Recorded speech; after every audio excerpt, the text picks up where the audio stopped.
ديالي انا بغيتك تجاوبني عليه. اش كيبان لك في الراب مغربي؟ واش غادي نقول لك من ناحيه احنا يعني فكره عامه بدون انا غادي نقول لك في لي ديتاي واللعيبات. هو هذا الراب هذا واحد الفن خاص. يعني انت كترى في الغناء كان قديم من الغناء. الغناء من اول الزمن كان الغناء. شنو الغناء؟ هو كلام يصاحبه موسيقى. هذا الغناء يعني. والا فاحنا الحديث ديال الرسول صلى الله عليه وسلم كيقول غادي نعاود نقول الحديث ديال الرسول صلى الله عليه وسلم كيقول ليس منا من لم يتغنى بالقرآن. التغني بالقرآن شنو الغناء؟ هو تحسين الصوت. يعني الناس ما يعرفوا الغناء اللي معروف دابا هو شنو؟ هو واحد كيقول كلام مصاحب معاه موسيقى. ولكن الراب دابا بطريقه اللي ما ولفوش. انت كترى في الحركات وكذا والكلام ماشي بحال هذه كان بالقافيه وداك الشيء. يعني بحال اللي كتكتب قصيده كتغنى. نزار قباني كتب قصيده غناها كاظم الساهر وغيره. غناو قصائد كثيره. وطلع البدر هذه كتغنى بالموسيقى وغير ذلك. يعني حتى القصائد. فالراب كيختلف. ديك حاجه جديده جات. شنو كيبقى الموسيقى هذه كاينه مع في جميع الوقت. كانت كاينه الموسيقى مع حاضره. نرجعوا للراب. الراب بحكم انه خرج باش يقدم واحد رساله بديك الطريقه هذه. شحال من اغاني كازو كيقدموا رساله. قدام كانوا بغا توصل شي حاجه كتوصلها. الراب كنشوف انا خصو يكون يصلح. انا كنهضر على الكلام باش ما يقولش شي واحد قال الغناء. حنا كنهضروا على الكلام باش تقدم رساله في الراب. اللي غيسمع هادو الشباب اللي طالعين دابا غادي يسمعوا. انا غنقدم لهم رساله.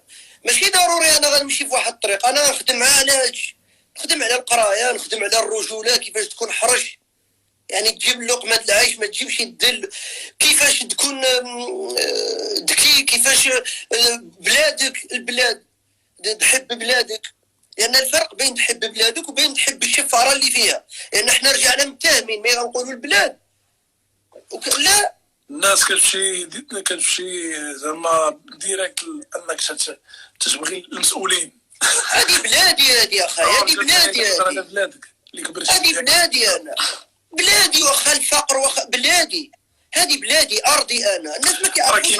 كاين واحد شوف دابا صافي طاحت لي زعما غادي نستشهد برابور. ما عقلش على سميتو رابور قديم. كان قال لك البلاد دايره بحال باك و يعني واخا يكون باك راجل ما مزيانش ويكون مثلا تيتهدى عليك ولا يكون كيسكر ولا كيشفر ولا كيدير شي راه يبقى باك. انت راك ما تقدر ما متفقش معاه وقدر تتكع عليه وتتعاير وكاع ولا فهمتيني. ولكن راه تيبقى باك.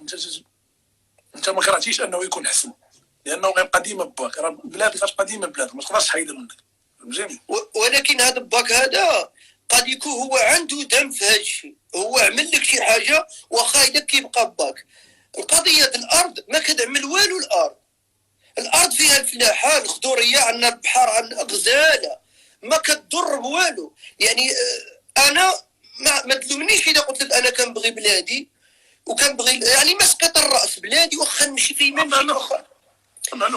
واذا كرهت فكتكره الناس اللي هما سبب في المشاكل. المسؤولين ما قايمينش بالواجب.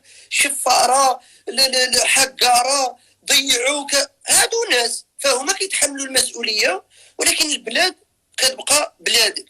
فاللي كنقصد لك انا ملي كيكون قلتي لي الراب باش نرجعوا للسؤال ويكون الجواب صريح واضح.